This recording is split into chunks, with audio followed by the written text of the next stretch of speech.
नमस्ते दीदी। आज हम जानेंगे कि बकरी के बधियाकरण के क्या फ़ायदे हैं। इसके फ़ायदे जानने से पहले मैं आप लोगों को मंती दीदी की कहानी सुनाती हूँ। मंती दीदी जो मारकंद रामटोला गांव की रहने वाली है। अक्सर उनकी बकरियों में यह देखा गया कि बधियाकरण के बाद अंडकोश में अत्यधिक खून बहना, दर्द होना तथा टेटनस हो जाना और अंत में मेमनों की मृत्यु आम बात थी। एक समय में एक ही बच्चा होना, कमज़ोर बच्चे का होना, समय से पहले बकरियों का गाभिन हो जाना तथा गर्भपात होना उनके बकरियों में सामान्य बात थी। क्या आप जानते हैं मंती दीदी बकरी पालन से क्यों कम आमदनी कमा पाती थी? क्योंकि वो अपने नर मेमनों की सुरक्षित बधियाकरण नहीं करवा पाती थी। तो चलिए सबसे पहले हम समझते हैं बधियाकरण क्या है।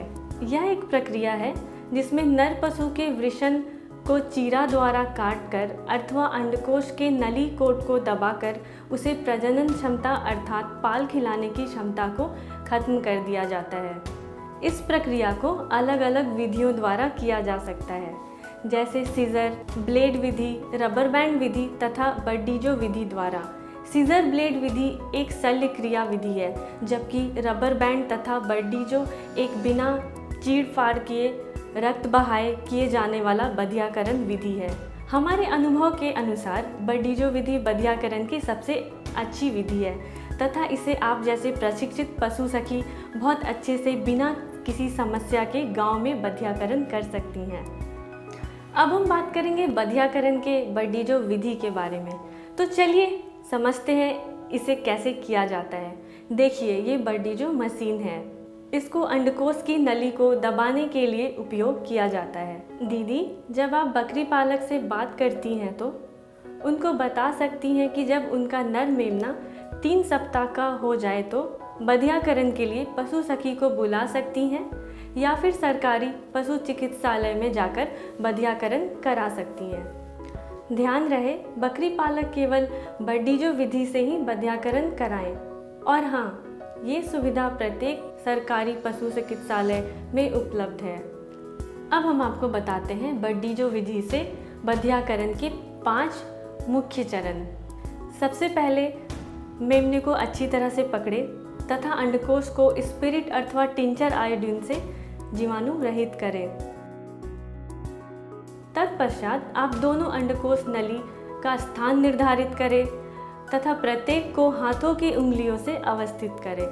सुनिश्चित कर लें कि अंडकोश नली बर्डीजो मशीन के दोनों जबड़ों के बीच में हो तथा अंडकोश नीचे और रूडिमेंट्री निपल ऊपर हो।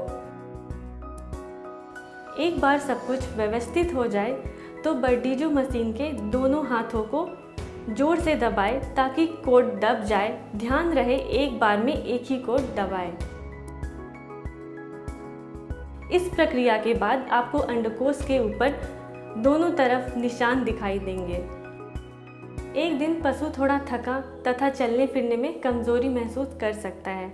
आप बकरी पालक को सलाह दें कि बकरी को चलने फिरने के लिए प्रेरित करें। आप बकरी पालक को बता सकते हैं कि पहले अंडकोश में थोड़ा सूजन हो सकता है, परंतु कुछ सप्ताह के बाद सूख कर निष्क्रिय होकर छोटा गांठ के रूप में दिखेगा। और हाँ, बकरी पालक को यह भी बताएं कि बधियाकरण सिर्फ प्रशिक्षित लोगों से ही कराएं।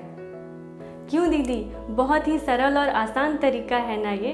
तो अब हम आपको बधियाकरण के फायदे बताना चाहूँगी। यदि आप अपने नर मेमने को 3 हफ्ते से 3 महीने के बीच में बधियाकरण करवाते हैं तो ये आपके झुंड की बकरियों को असमय गाभिन होने से रोकेगी। खसी में वजन तेजी से बढ़ेगा तथा उसमें अनुपयोगी बकरागंधी नहीं होगा। खसी की आक्रामकता भी कम हो जाती है, जिससे महिलाओं के लिए खसी का देखरेख करना आसान हो जाता है। इससे कुछ यौन रोग जैसे संक्रमण, गर्भपात, ब्रुसेलोसिस जैसे बीमारियों को फैलने से भी रोका जा सकता है। आपको मंती दीदी का नाम याद है ना?